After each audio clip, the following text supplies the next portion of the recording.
Hey, everybody. Welcome to Tactical Tuesday.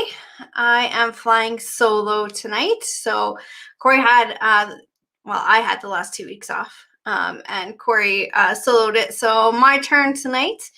Welcome, guys. Last minute things changed, and we decided as an ignited group what to do for Tactical Tuesday tonight. And there was a lot of votes for doing private lending, because that's kind of where it's at these days, right? That's what we're doing. That's what we're finding the easiest. That's how we've had to start pivoting, because lenders are getting tougher and tougher and tougher. It'll be almost a year now that really we've seen this tightening from lenders. So until they loosen up, which they will, guys. We've seen it before. They absolutely will.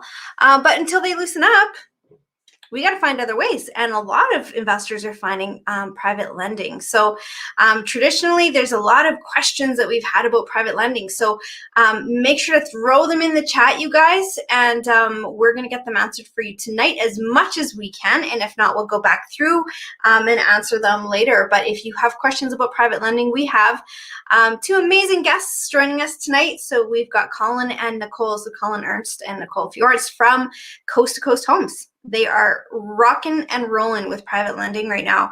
And we're going to actually go through an actual role play on how do you talk to a private lender? What are the things that come up? How do you answer some of those tough questions?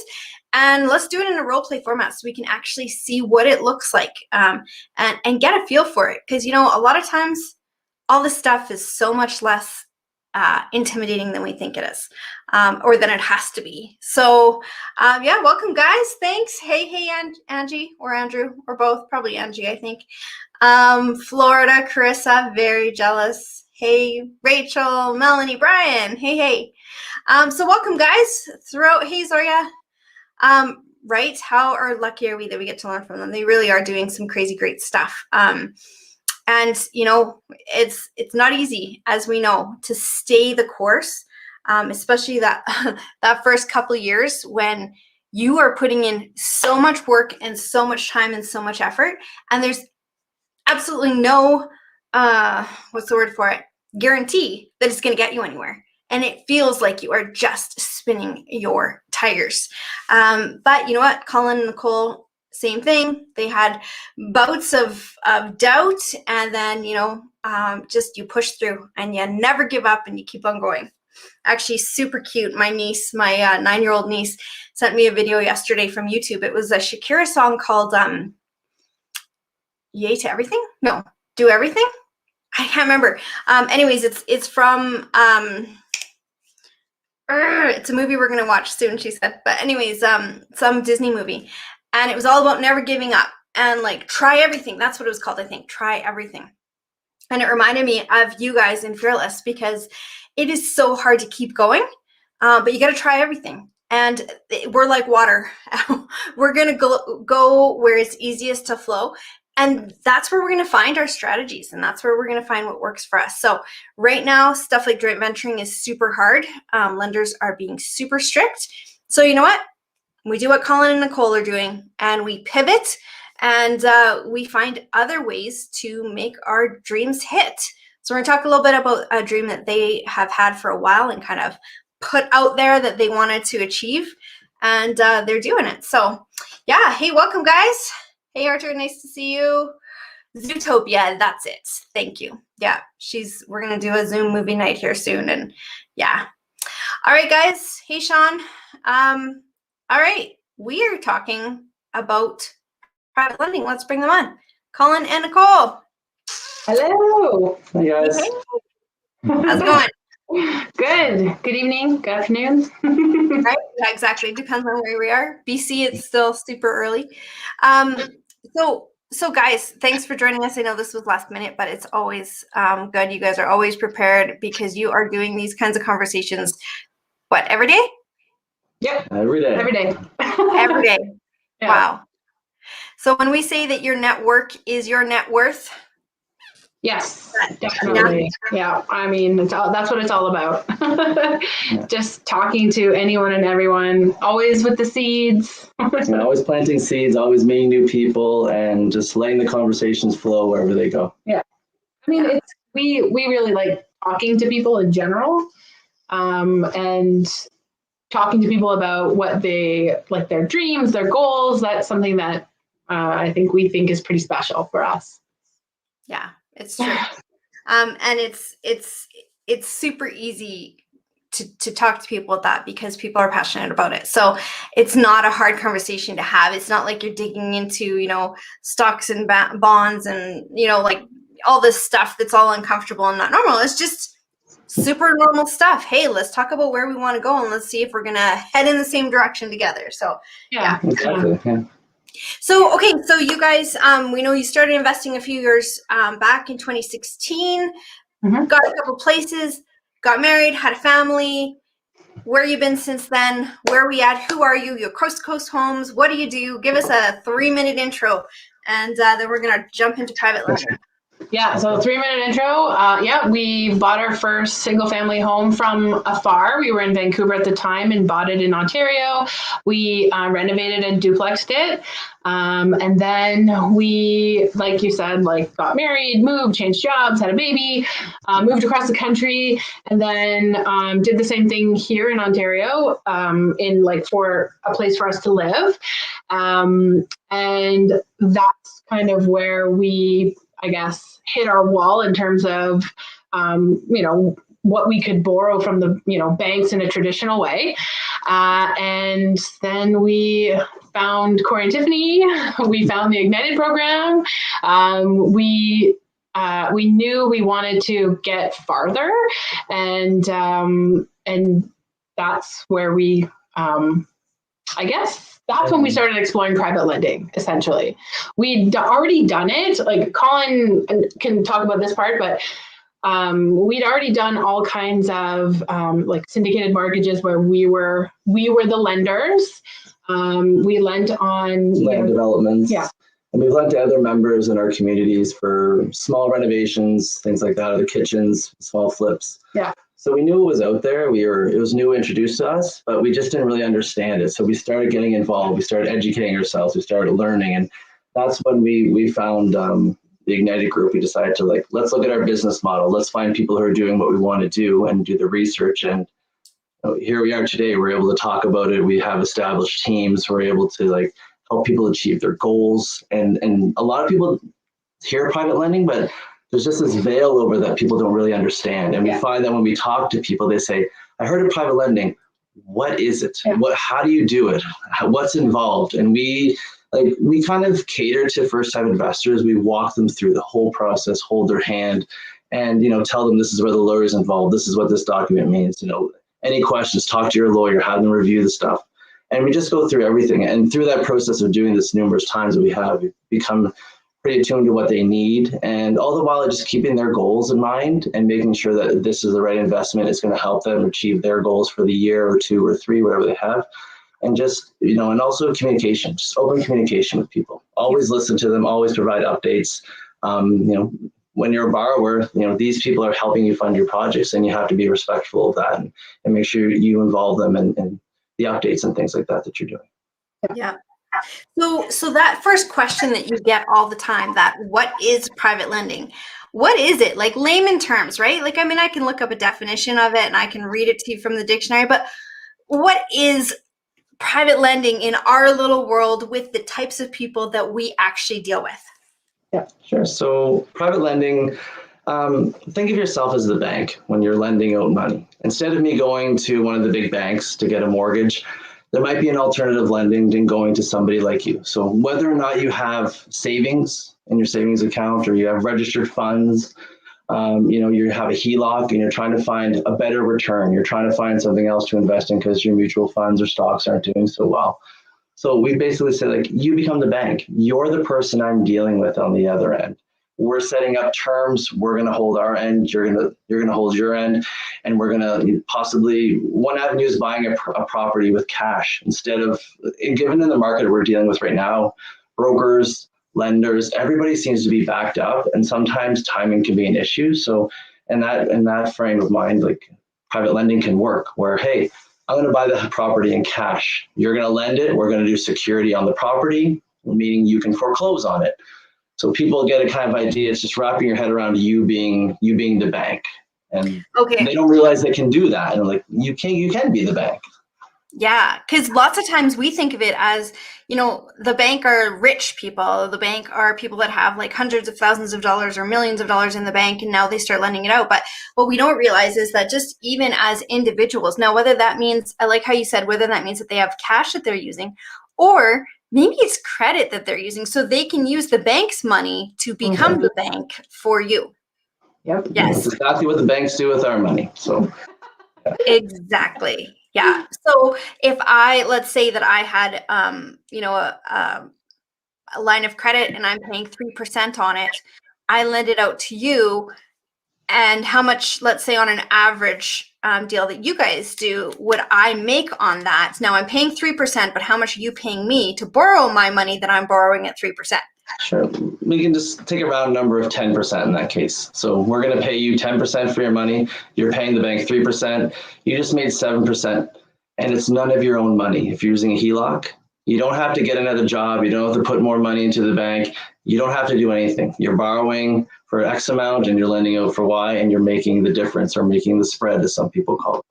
And it's none of your money. And that's the beauty of it. You don't need to work harder. You don't need to grind harder. It's just lend it out. And this is exactly, like you said, what the banks do. You're just making money while you sleep. Yeah, you want your money always working for you. And this is an excellent way to do it without having to work more. Yeah, it's awesome. So even if I don't have money, but I have access to money, I can still be in the game. I'm not necessarily counted out. And it's funny because when we started out, you've heard our story before where, we had no choice but to joint venture because we didn't have any money. We wanted to be buying properties. But what's interesting is we had lines of credit that were sitting there that we could have applied for, that we were offered all these things and we could have been using it, but we didn't know how, we didn't know what, we were just afraid of it. So we never touched it. But at the end of the day, this whole strategy that we're going to talk about here and get a little bit deeper into. So a couple of things we're going to do today. We're going to talk first off, what is private lending exactly? We're starting that. I have a couple more questions for you. Then we're going to go into a role play. So let's say that you have a private lending deal, which you actually do have one available right now in Halifax, the promised land of investing right now, it seems. So we're going to actually run through, and I'm going to be the investor, and I'm going to ask the questions. And guys, if you have any questions for them as they come up, as you're going through this, picture yourself being the money partner. We're having a first-time phone call with Colin and Nicole. They have an opportunity. I'm interested in it, but I'm pretty cautious with my money. I don't know much about it. So I have a million questions for them. If you have questions, throw it in here, and I will ask those questions for them. So here's one already. So are you paying your private lenders monthly so that they can make their interest payments? So for us, it's we really cater to what our lenders are doing. So in most cases, some of our deals are shorter than a year. If we typically do a year, we'll do a balloon payment. But if you are saying we're borrowing, means a one payment. Yeah, a balloon payment is one-time payment at the end of all the interest, all the principal. And for us, in our particular lending, we pay all your fees. So if you have to do bank drafts or you're using a trust company, we pay all those fees for you. But in terms of payments, typically we do balloon payments, but if you're saying I'm borrowing a HELOC and I'm going to be paying $100 a month to borrow this, yes, we can arrange to have monthly payments come out. So you're covering your costs and you're not out of pocket for the duration of the lend. It's very flexible and everything is negotiable. And you know what, guys, that's what I was just going to point out is notice that Colin's answer wasn't a yes or a no. It was, if that's what you need and that's what, and you're lending and we can do it, then we're happy to try to accommodate that. And that's key right there. We get people that say, oh, it's, I offer this, I offer that. This is my offer. Well, if that doesn't fit for me, does that mean that you don't want my money? And maybe it does, and that's okay. But for those that are okay, that's a real nice point when you can just kind of say, I will try my best to fit whatever you need. So,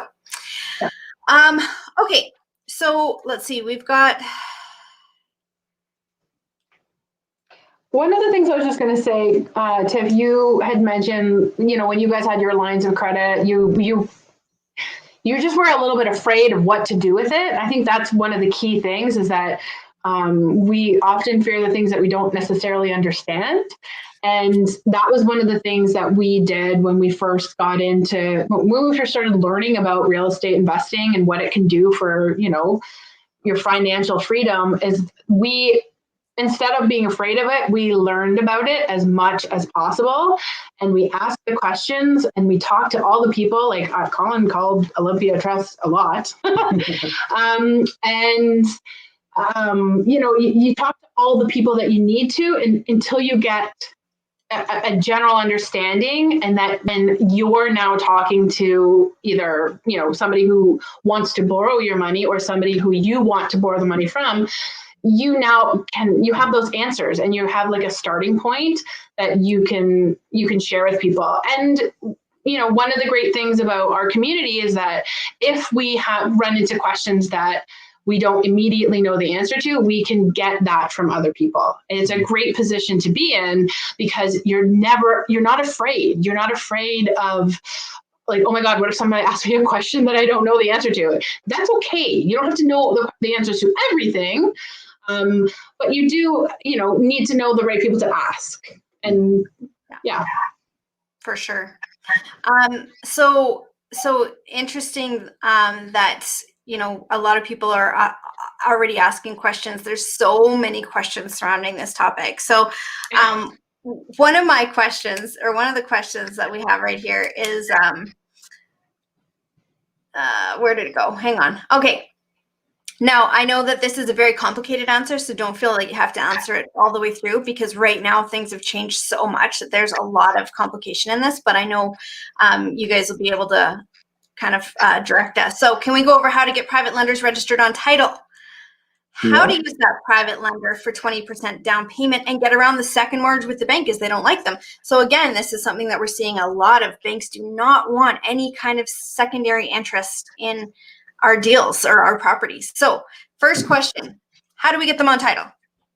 So how do we get a private lender on title when you have a primary mortgage with the main bank?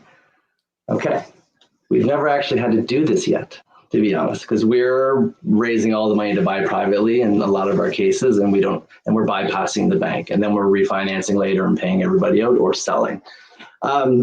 The few banks that I did speak to, I talked to them, and it has to do with loan to value, it has to do with the value of the property. And basically they said, call us, let us know, we'll go over it. And as long as they're in first position and there is the equity there and the loan to value is sustainable and okay for them, they said there should be no issue because they know that they're going to get paid first. They don't want to have third, fourth, sixth, seventh, eighth, ninth positions. But if you're doing a second position, in the two that we spoke to about it, because I did have this question before, they said, bring it, present it to us, show us that, then the bank ultimately has the decision, because they're the ones that when you sign your mortgage documents, it says on there, it'll say in black and white, no other mortgages, you have to contact us and we have to give approval. But they never said no to me. But they just said, just approach us and we'll talk about it. So talk to your lender if you have a broker, or talk to the bank and just talk about that topic. And we brought it up a few times. We've never had to use it, but they said it should be okay. Just bring it to our attention. So, and that's how it's been for a long time, is it kind of was on a case-by-case basis. We are seeing that tightening up. So the beautiful part, though, of how you answered that, Colin, is that you said, we've never had to do that yet. And why? Is because you're financing whole deals with private lending, because you've systemized your networking and your contacts and your, getting private lenders into a system where you don't even need a bank anymore. And that's beautiful. But I do have a question about that. Mm-hmm. How do you afford it? Because you got to pay private lenders a lot more than you paid the bank, right? So why would an investor look at starting to take private funds rather than trying to go through financing at this point? Sure. So for us, financing is very difficult right now. You have the stress test that's going to be changing the market. There's some student rentals, depends on the lender. The criteria is really tightened up, and we found that trying to do it has been really difficult for a few particular properties that we're looking to buy. So based on that, run your numbers. That's what I say. Run your numbers, be conservative, have your contingencies, have multiple exit strategies. These are all important. These are all due diligence questions that you need to ask when you're talking to a borrower. And go over it all and just make sure, like for us, our projects always have a margin, a big enough margin that we add in a few extra months of costs, okay? And we have our contingencies built in, and we're transparent in all of that. And we can show you like will be our profits to help you make a decision. But the way we feel about real estate is there's enough money out there, and we have that abundance mindset that our deals make enough money that we can actually help other investors. And we look at it as helping other people investing, paying the 8, 10, 12, 14%, our project still makes sense. We still make money. We get paid, our lenders get paid, and you want to know what happens at the end of a project? Hi, here's your money. Can we please reinvest in another one? And it's just a cycle. It just keeps going. Yeah. And so we're not doing projects that are razor thin on the margins. I don't want to jeopardize that. And we just make sure that our numbers work, and we make sure that we have multiple exit strategies. So yeah, that's basically how it works. You make enough money, everybody gets paid, and it's just a repeatable process. Yeah, it's awesome. And I love that you're saying, like, I'm not afraid to share the wealth, and that it comes back to you in other ways. And that's what we hear a lot of is, it's higher than the banks, but you're not hurting by doing that. That's exactly right. You're not hurting, and you can afford it. And if you can't afford it, as a borrower, don't be afraid to adjust your numbers. There's a lot of numbers being thrown out in groups, really high numbers for interest, but you got to dig into it and figure out, is it unsecured? Is it secured? Is it registered? What's the term? What's the conditions? Are you holding it for 5 years or 2 months? So all of those variables come into play when the borrower is calculating a return. And don't be afraid of not being the highest. People are still interested in, people are going to invest in you, in your project, in your due diligence, what you've done and what you believe in. So it's not necessarily the number. Right. I mean, the number matters. You don't want to be doing 1%, but 6% is good for people. 7% is good for people. Just ask them, talk to your financial advisor, look at your statements. How are you doing? Well, this is way better. Let me try this. Or like you said, the HELOC. I'm going to lend it out at 8%. Okay, I'm paying 3%. Let's just see what this whole thing's all about. Great, it works. Let's continue on. So don't worry about that. Just get the numbers right, worry about the deal, and there's something out there for everybody. Okay, so speaking of something for everybody, what about if we have RSP funds? What's the difference there, and how does that work? Love RSP funds. Right? They're the best. When we started investing, we used all of our money for memberships. All our cash. We were cash poor. We didn't own a home. We were supposed to get married. We didn't know how we were going to get married. But my mother instilled in me RSPs. So my company did great matching. I put them in there for years, and we developed a really big nest egg. And then when we got into investments, we're like, we have this money, what can we do? And that's when we explored land developments. That's when we explored these syndicated mortgages. That's when we really dug into what is a TFSA and what does it do? What is a RSP? What does that do? What is a LIRA? And what does it typically do in the bank versus what does it actually do in the bank? One of the things about your RSP is that you really need to look at your statements or talk to your financial advisor and ask them, what did I have on January 1st? And what do I have now in December 31st? And, is my money really growing at the 12% you're saying it's growing at? Or is it some kind of weird, calculation? 3 years and it's 4%. Just understand the reporting. Yeah. I mean, some people have great financial advisors, maybe. Yeah, but you can use registered funds, and you have to go through a trust company and an arm's length mortgage. That's what you have to do. And we have used Community Trust, Computer Share, and Olympia Trust. We have our preference, and we typically use Olympia Trust for our deals. So the first step is moving your money over there. If you need any help, give us a call or call Olympia Trust. They're fantastic. That's why we like them, their customer service. Move your money over there. We get set up an arm's length mortgages. And once everything's cleared and it's there, then you're allowed to hold mortgages in them. And you don't have to hold mutual funds and stocks. You can also hold mortgages. And it's called arm's length mortgages. And there's a process for it. There's a form. For us, we walk you through it all, but it's fairly straightforward. And the beauty about registered funds is they have to be secured. You can't just lend for a construction job. It has to be secured. It has to be equity in the property that you're securing it What against. does that mean? People might ask, but yes, they have to be secured on it. And that's basically it. And you can use a LIRA, RIF, RSPs, RESPs. We've done that with our children's fund now. We've taken them out and moved them over. So all of those funds that are registered with the government, they can all be used to hold mortgages. Yeah, it's awesome. So someone says here, like, but they have such high fees when we're doing that. So what about those fees? Like if I'm lending out my RSPs and you're charging me a monthly fee and an annual fee and then a fee every time I put a mortgage on somewhere, you know, what about those fees? It's not worth my time. Okay, so we pay that. As a borrower, we pay all those fees for you. So it's on top, it's not including your like whatever percentage that we are paying you. So 8, 10, 12%. You'll get your 8% return and we will pay all your fees. Yeah. And as a lender, we had this conversation. People say, hey, like, well, it's $150 a year. I have free banking right now with my online bank. And it's $15 a month. And it's like we talk to people about that and we're like, look at the rate of return you're making. Like, look at the money you're making. I'm getting paid as a borrower. You're getting paid as a lender. The trust company needs to have their money too. And to be honest, it's more than your normal banking, but it's relatively small in comparison. So don't split hairs, right? Everybody's getting paid, and they're the ones allowing you to do this service and to lend out and get this money. So because don't think you're not paying fees in your RSP, like in the regular bank. Those fees are there. You just don't see them as much. Yeah. They're not as secure. And you're paying them, whereas in this case, your borrower is paying them. So great answer. It's a nice, easy answer when you can say, "Don't worry, I'll take care of all those fees." So someone's saying, so is it best to raise Best is the question, to raise capital from private lenders to buy the property completely, then refinance it with the bank to pay back the lender later? So that's a strategy that we use. We buy cash, quick close, and sometimes it's also a really good with this market that we're dealing with. When you're coming in cash, buying, closes whatever the seller wants, that gives you advantages, and you can sometimes we landed some properties that we normally wouldn't have. So that's a tidbit there for you when you're purchasing in this kind of market.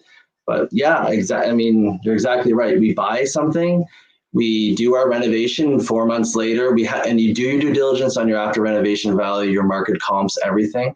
And then when you hit that point, hey, then you go out and go traditional financing, and then you can do that with a joint venture if you want to do that, or you could sell it to another investor, or you just refinance it to yourself, what some people do, and then pay out your lenders, and you're left with a property. You have no money in it. Your lenders are paid, and you're ready to rock and roll into the next one. Yeah, awesome. So now Angie says, so what if you've done that with the intention of refinancing after renos, but then the lending rules have changed, like they have been every second month or so for the last year and a bit, and you no longer qualify, then what do you do? So well, it's important to have multiple exit strategies. Yeah, you want to have multiple exit strategies. Nobody has a crystal ball. Yeah. The rules do change quite often. So in that, like I said there, you can bring in like a joint venture partner. Okay. There's Mel. Yeah, Mel. Yes. You can bring in a joint venture partner. You will, if you do transfer it out into their name, you will have to do land transfer tax in the provinces that have it. But it could be a small price to pay, given the profit of the building, of the property. Yeah. Sell to another investor.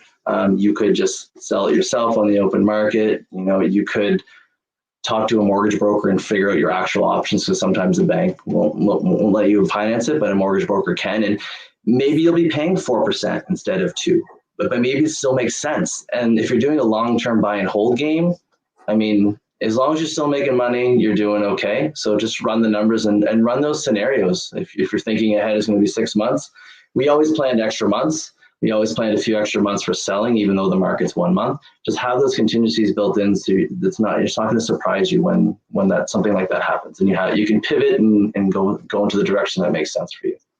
Yeah, and I don't know about you guys, but I've never found that when we've had to make a pivot like that, that any of our, partners, lenders, RSP lenders, cash lenders, doesn't matter, anyone has ever had a problem with it, because they understand that that's part of the market that we're in.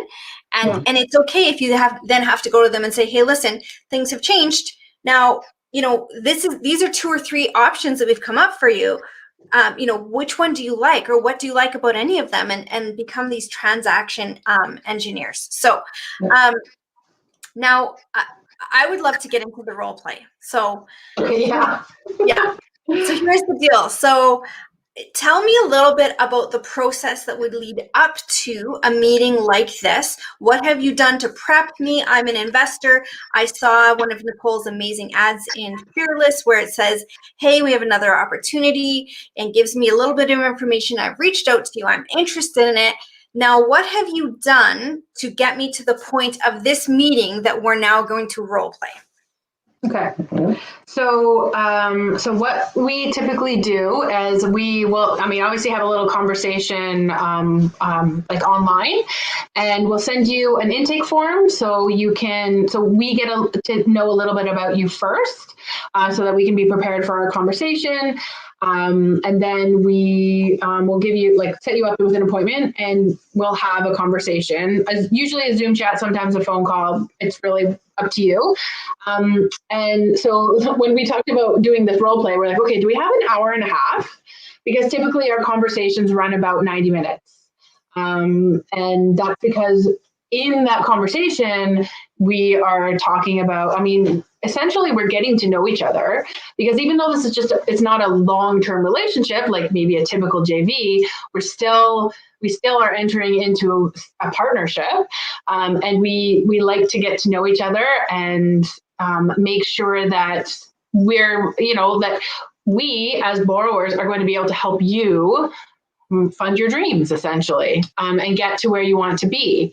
So it's also about compatibility, right? Personality wise, we are entering into a relationship, so we want to know about you. And as much as you're vetting us and our property or our project or our deal, we're also vetting you as a lender to make sure that, will you be, are we flexible? Are you flexible? Do you have the same mindset and goals that we have? And that's really important to know, because you're entering into a relationship and you're helping each other. So we get to know you and everything. And once we get through that, then we get into sort of your history of real estate. We talk about that. We talk about, have you ever done private lending before? Terminology. We kind of explain everything to make sure that you're okay. And once we get through all of that and we've discovered that private lending is something that will help you achieve your goals, then we can start talking about the deal. And we always talk about the process first. We walk them through, this is how the process, is what you'll be signing. These are the documents to expect. This is what you can take to your lawyer.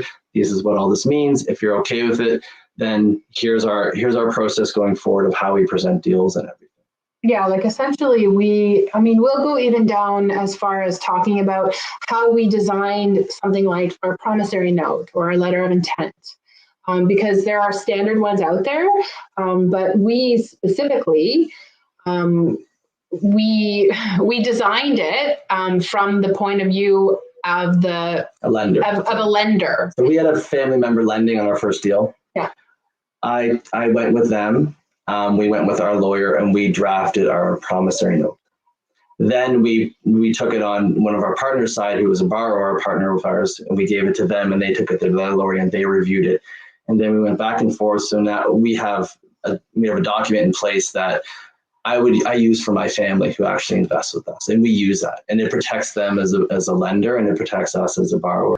So those little things that we've done and paid the money and taken the time to do, we find that that's important. And one thing that we can mention is, we do have family investing with us. We have gone through it with people who are not as savvy as people on here. Noobs, they don't really understand it. And we're able to make a process that works for them and they understand, they're comfortable. And we treat everybody's money as if it's our family's money, and we just have to respect that. And that's one of our traits that we do. Okay. So let's do a little role play of that. And you can show us how a conversation like that would go. So leading up to this, just to be clear, I've reached out to you and said, hey, you might be interested in whatever ad, I saw that you've got a project going. You sent me an intake form. I filled it out and kind of said a little bit about me. You asked some questions so you could get to know me a little bit. Now we're at the point of a phone call, or is there more before that? No, we'll have a Zoom call or a phone call. Okay. And that's what this is going to look like right now. Right. So what we typically do is if you're already on our list, you'll get an email. But if not, we'll send you our due diligence package. So we'll just send it through Dropbox typically. And then you'll get to see firsthand before we meet, what are we offering? What is all in there? But we know sometimes that's a little bit much for people if they're new and they don't understand. So we kind of go through each line by line item, each piece of resource that we've got, we source it so you can feel confident and see all of our, it's all about transparency and see all of our due diligence. So we'll send you a link, you'll get to see the entire deal, all of our background checks, everything that we've done. And then you can also prepare questions for us if you want, which, we'll happily answer for you. So that's kind of the process. And then we have our Zoom call and conversation. So then now I would then say, okay, so we're having a Zoom call and I'm like, hey guys, it's nice to meet you. I reached out to you because I saw your ad.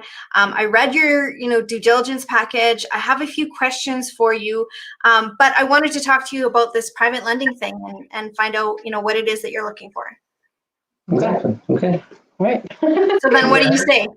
Yeah. Okay. So, typically what we want to do is get to know you first, and ask you sort of what got you involved in real estate, how you think is going to bring essentially financial freedom to your life, and we just want to get to know your goals for real estate investing. And then if this one lines up with your goals, then we can go right into the deal. So we explained to you. I don't know how much we should skip here because this can get long. It can get long. Okay, so your first question is, what are my goals? Yeah. What are your goals in real estate? Why are you here? Why did you join Fearless Investors? Stuff like that. Okay, so my answer is, quite frankly, because I'm still working for every penny that I get in my bank account. And I would really like to have something passive. I have some properties, but that doesn't pay me now. It'll pay me later. And I understand that. And I'm okay with that. But it doesn't pay me a whole ton now. I want to diversify into having something that's paying me right now, every year. And I think private lending is a good way to go about it, but I don't know too much about it. I have some questions about security. But yeah, what I'm looking for is something that pays me, relatively short term. Is that what private lending does? Yeah, private lending can do that. It can be adjusted to suit your needs. So if you're looking for a monthly payment or annually, whatever that looks like, we can make payment adjustments to make that happen. One of our first questions would be about, in terms of, you mentioned you had properties. So are you maximizing them in terms of are you using HELOCs, or do you have that? Do you have the ability to, so no HELOCs. So we would go into what that means, how to talk to a broker, how to get it refinanced. And maybe there could be some money in there that you could use. Your properties are still profitable and you could be using for private lending. So that's a revenue stream that you could have and access. If you have cash savings, or are you looking to use registered funds? That would be kind of our next question, is where's the source of the funds coming from? And then we'd want to talk to you about, we'd also probably present to you, how do you use the Smith maneuver? Because you would be able to do that. But that would, again, that's why the conversations get really long, because all of the knowledge that we have, that we've paid money for, that we've invested time into, we want to bring that to you as well. And people are super thankful for that, because they're getting all this information that maybe they're not going to get otherwise, or maybe they bought the Smith Maneuver book, but they haven't read it yet. And so, we'll help them through that. I think so help me through it. I'm your client. I've seen your ad. We're doing a Zoom meeting right now, and I've said to you, hey, this is what I want. And you say, okay, so do you have those properties? Do you have, have you access to equity? Yeah. And I've said, no, I haven't. But you know what? That's a really good idea. So let's say that I access that equity, Colin, and I go through that process. And now I come to you and I have $100,000. Now, I'll tell you that my $100,000 has been really well earned. I've worked really hard for it. I'm quite attached to it. So what are you going to do with that $100,000? How does this all work? What I typically say to people is, if you're new to investing, for private lending, we know how long it takes to earn money. We've done the same thing. We worked all our lives. Go secured. And I might ask what security is. So I'm going to say security is when it's giving you like a mortgage position, like you're holding a mortgage onto the property. So you have the ability to be the bank, and you have the ability to foreclose if the borrower is not paying you or meeting the terms. So what that gives you in terms of security is that if somebody doesn't hold up to the end of the deal, you can call up your lawyer and you can say, listen, I'm on this property, I have title on it, we're gonna foreclose on it. And I mean, that's a process nobody wants to get into, but it does give you that security and knowing that you do have the ability to do that. So I always tell people, as soon as they start, try to go secured if you can. Okay, so if I have, sorry. I usually say go secured and then build up a relationship. And then after you do 1 or 2 or 3, or you're comfortable with the process and everything, then maybe start exploring unsecured. Why would I ever go unsecured? Unsecured, I mean, with risk comes reward. So you do earn higher interest rates typically.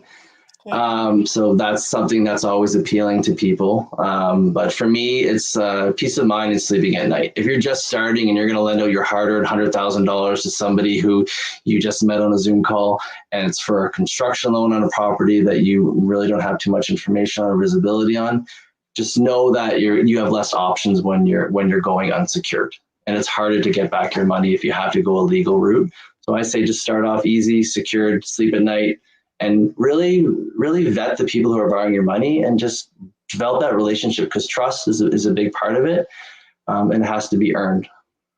Okay, so let's say you've now said to me, okay, so I've said to you, I have 100 grand, I'm really nervous, and you've said, okay, well then you should go secured first. So now my next question is, okay, so I can give you $100,000 and you're going to give me a caveat or a lien on a property that secures that? Yes, we can do that. Okay, so how does that work? Is it on the property that you're buying, like the one that you sent me the due diligence package on in Halifax? Is it on that property that I get a caveat, or how does that work? Yeah, so we do have options. So typically we will do it on the property that we're purchasing. So what we'll do is we will get an appraisal of the property. It'll show the value that's there. And then we say, well, if we're using funds, we have $200,000 of value in this property. Therefore, we can secure up to $200,000 because that's what the property's worth. Anything over and above that would be unsecured. So we would be able to put it on a lien onto that property. And we also have, the other question is position of mortgage. So you have security, and then you can have first, second, third position. And what does that mean? And typically people ask this, they're not quite sure. And it's the order in which you're paid. So the bank, if you're going with a traditional bank, they are in first position. And that's why that question we had earlier about having a second mortgage on your property, you need their permission to put a second mortgage on, and that's why. But they're in first position. If you're in first position, you get paid out first. So in the event of a foreclosure or an issue or insurance, anything that happens, you would be paid out first before anybody else, then second position, then third position, and so on. And then at the very end, the leftover money would go typically to the unsecured investors to be paid out. Is how that works. So. Okay, so how do I get the money to you? Like if I'm going to give you my 100 grand, how do I get it to you? Sure. So do you want to go? Yeah, I know. Colin knows a lot about this stuff, and I know it too, but he's just so much better at explaining. No. Yeah. It really just depends on what kind of fund. So you're talking about a HELOC? Is that what you were, or cash? I can't remember. Well, if I will have taken it from my HELOC. So by that time it would be cash, I think. Right. So basically, if you're sending cash, then is it secured or unsecured? We would do, after the due diligence period, we would do a letter of intent. And a letter of intent is going to be a one-pager that says, Tiffany is going to lend $100,000 on this property at a rate of 10%, and we're looking to pay you back in 6 months. Then at that point, we would do a deposit. It might be an e-transfer of $1,000 or $3,000, not e-transfer, sorry. We would do a bank draft. And because it's secured, we would provide to our lawyers trust account information. So let's just say they're at Royal Bank. So we would say, okay, to hold your position, it'll be a $3,000 deposit. Here's the information. You would go and get a bank draft. You would walk over to RBC, drop it in, and know that it's going to our lawyer's trust account. So if the transaction doesn't go through, it's going to come back. Okay, so I'm not giving you my money. I'm giving it to the lawyer. When it's secured, it goes to our lawyer. Yeah, exactly. And it's held there until the deal goes through. And when the deal goes through, then they'll put the caveat on title. So then that's where your security comes from. So the next step is we do a promissory note.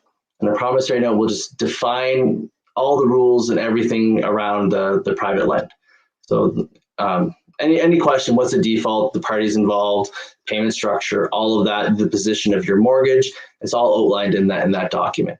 And once we sign that and send it off to you, then you would go and do the remaining deposit. So if you're depositing $100,000 and you had a $3,000 deposit, you would again go back to the bank with a bank draft for $97,000, deposit into our lawyer's trust account. And then on close, our lawyer will. One sec, Colin. Just hold on. So, just so you know, so Facebook has been having trouble today, streaming from StreamYard, and we did good for until now, and then about a minute ago it kicked us off.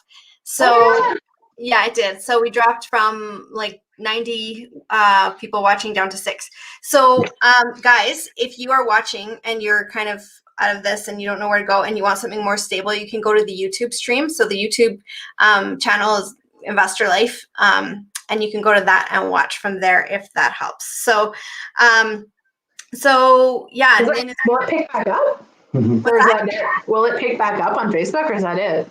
No, it looks like it's picking back up, but I'm not really sure. So yeah, it happened to everyone, guys. So don't worry about it.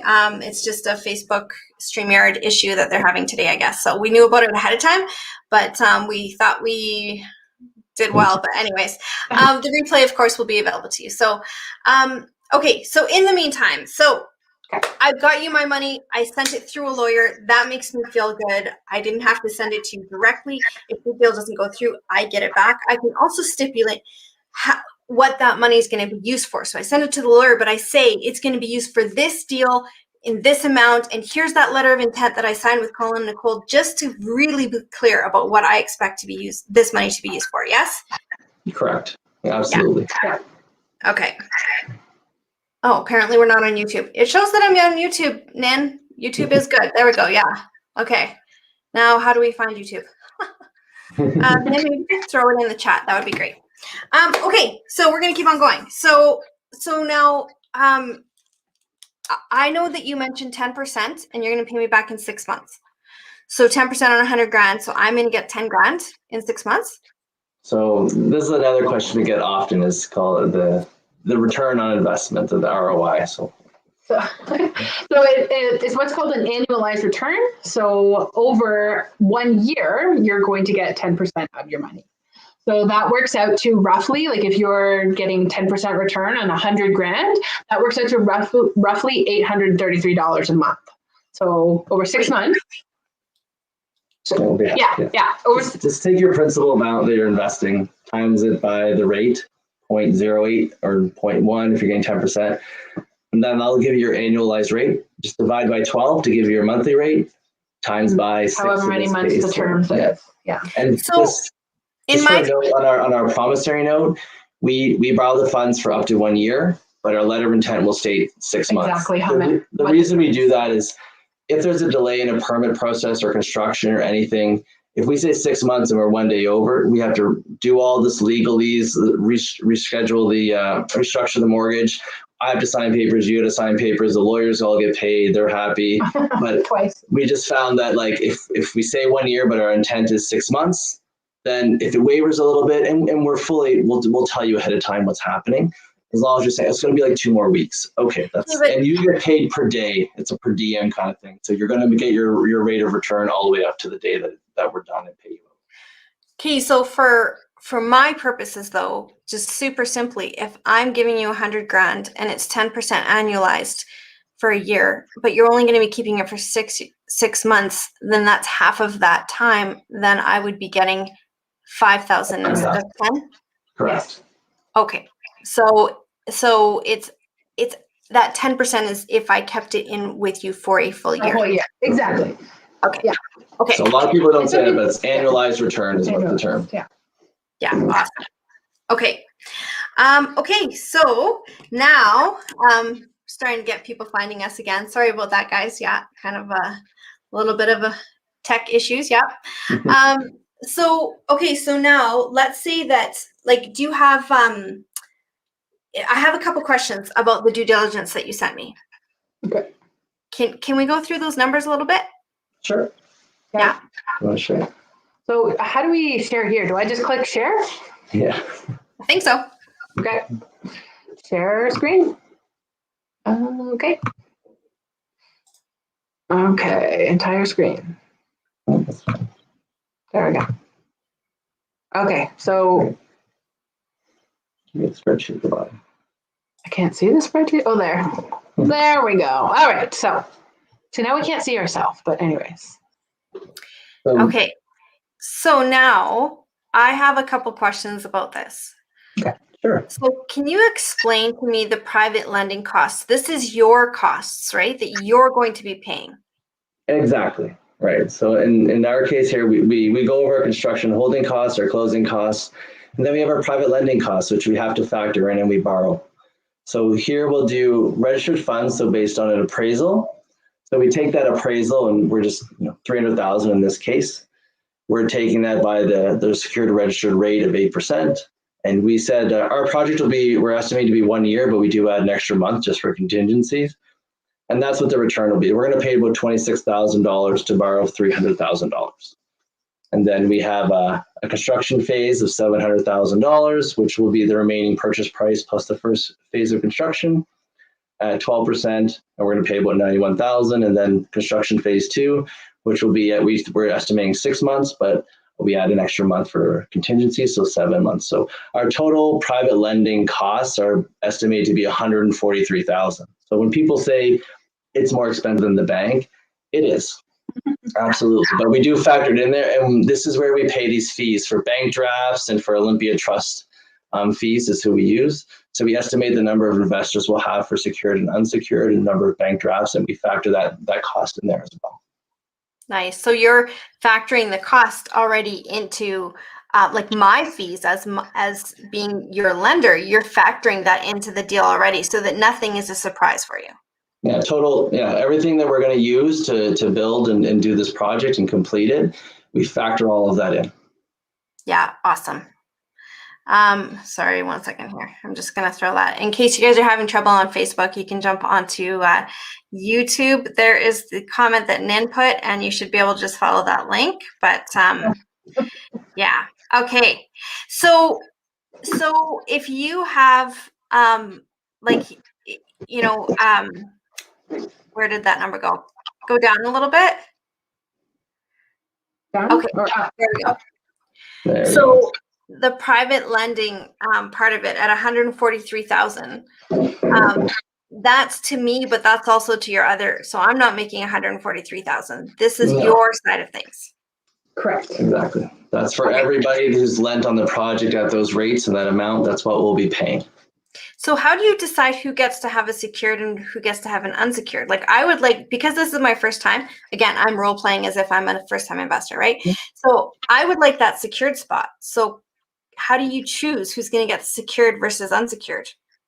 So one of the things, if anyone is using registered funds, that has to be secured. So those people will automatically be secured if you're using any registered funds. And then typically for cash, that people who want to be secured with cash, it's kind of you sort of it's almost like a juggling act. Any investor who's sort of investing a large sum, like basically the largest sum of money, they're typically the in first position.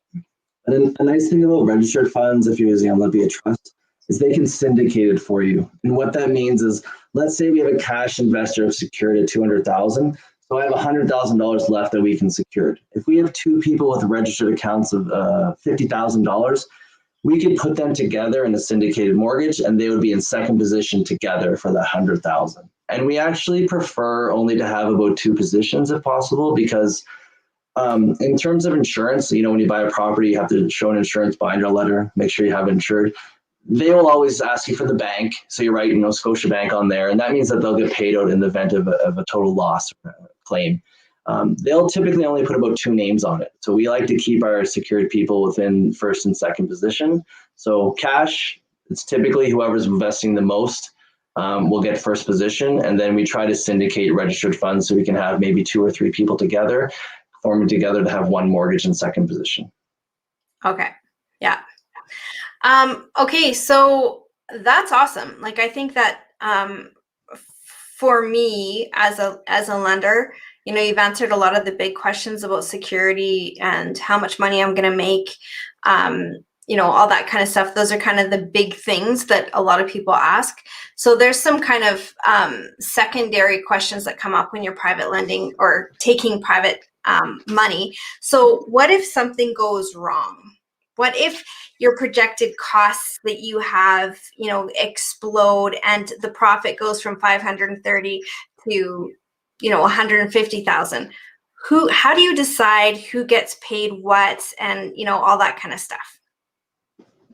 So, typically, like in this example, the profit, we did put an extra $100,000 contingency into our fund. So we are factoring that in. We do have the extra costs there, the other contingencies here for the extra months.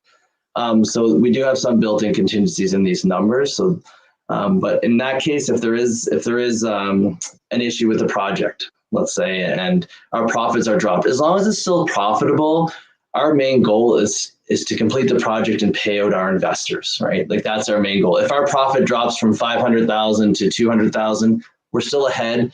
Everybody still gets paid. We're okay. And then maybe our exit strategy might be, maybe we're going to look at refinancing and paying people out. Maybe we'll just sell it, because then we're going to get that extra 20% that we would have to leave into the property. So we have that to kind of play with. We can also, like we said earlier, we could find a JV partner to come in. We could look for another financial partner to come in and maybe take over 25 or 50% of the project and help us across the finish line if we're running negative. And it depends on, are we looking to buy and hold? Sometimes, like projects that we do, we typically try to have our own funds available, that if we do have to carry for a little bit, we can, because our strategy is long-term buy and hold. The rent, the rental amount is quite substantial, let's say. And we know that, yeah, we'll be out 30 grand at the beginning, but we're going to make more than that up in the first year. So it's just our analysis and due diligence on kind of what our exit strategies are. And that's just to name a couple. Sometimes we'll turn into short-term rentals as opposed to long-term rentals, just to get that extra income. Mm-hmm. Where in this case, it's a duplex. Maybe we'll finish the one of the sides first, and we start renting that out as we're going. So we're actually going to be generating income during the construction phase. And sometimes we would do short-term rentals for that, because the income's just higher. And then you're not, people are coming and going, but you're not interrupting somebody to do the construction. So we can kind of schedule it around that. So ways to make money. And we also, if we're going to sell it, as soon as we buy it, we have our real estate agents that we work with in our areas. They'll pocket list it for us. So they try to sell it from day one. And then maybe our rates go from 5% down to 2.5% if they're pocket listing it. So that all these kind of little tricks that we put into it to try to save as much money as possible. And if things don't look like they're going their way, maybe we'll just change the construction design. Maybe we'll tailor it back a little bit, or just make some adjustments to save costs. Maybe we won't put a balcony on. Maybe we'll make a few things to make sense. And given the fact with COVID and the cost of materials, like, this is a very real thing, and we get asked this every day: have you factored in these additional costs? So. And from your spreadsheet, we can see that you have. You've already factored that in, and then there's $500,000 in profit. So there's quite the buffer between what you've already factored in as buffer, and then, so if your profit, comes down, if you'll pay me back first though before taking a profit, right? Yes. Yeah. Our lenders get paid first. Yes. we are at the end of the line in that. And it's the reason you're building relationships and trust, and you want to repeat this business, right? So you don't want to leave people hanging. Absolutely. We'll pay out all of our lenders first. Awesome. So there are more questions that have come in that were not specific to private lending, but more specific to you guys and how you do things. We have a number of questions. I'm thinking that, and we talked about this in Ignited earlier today, that there could be just a panel where we do just a Q&A for a Tuesday training. So maybe we'll do that. We'll have you guys back. We'll have you, because here's the thing. So Arthur asked a question, and when you refinance, you refinance through a lender, it's in your personal names, company names, how do I start doing this? So those kinds of questions are so specific, but there's no right or wrong answer. You guys might do it one way, I do it a different, and someone else does it a different way. So I would love to have you guys back on for a panel, and maybe not this. So next week, we're going to talk about, we're going to have Melanie Robinson on next week, and we're going to be talking about how, this is a really tough game, and how it's amazing how a lot of people feel that they are getting stuck. But what the disconnect becomes is your values. And so we're going to run through some exercises just to kind of clarify that. So that's next week. Maybe the week after, we'll have you guys back on. We'll have a few others as well.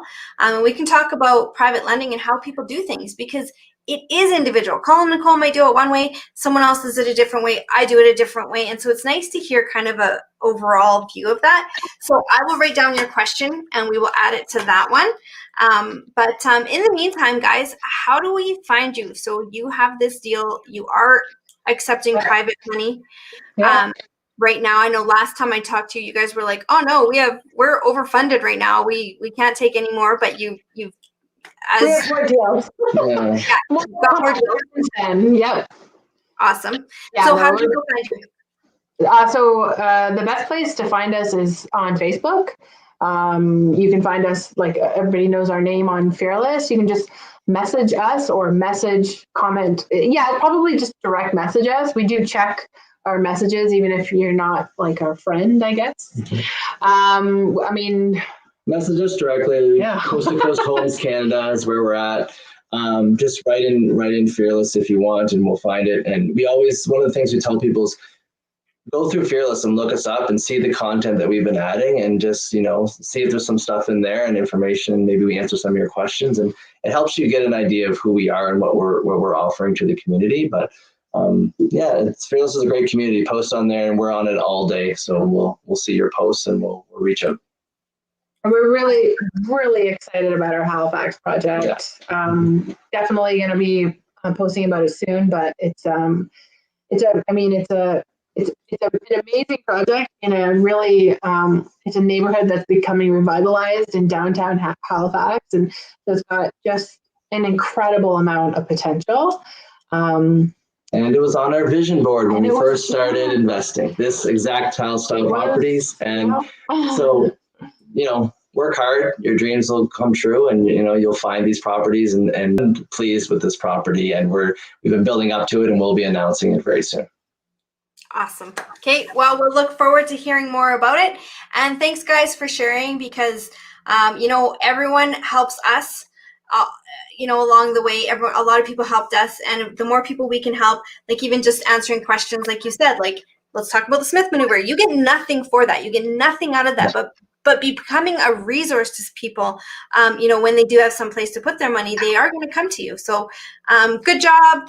Thank you so much. And we're going to see you guys next week with Melanie Robinson on Tuesday training. Thanks, guys. And everyone have a great week.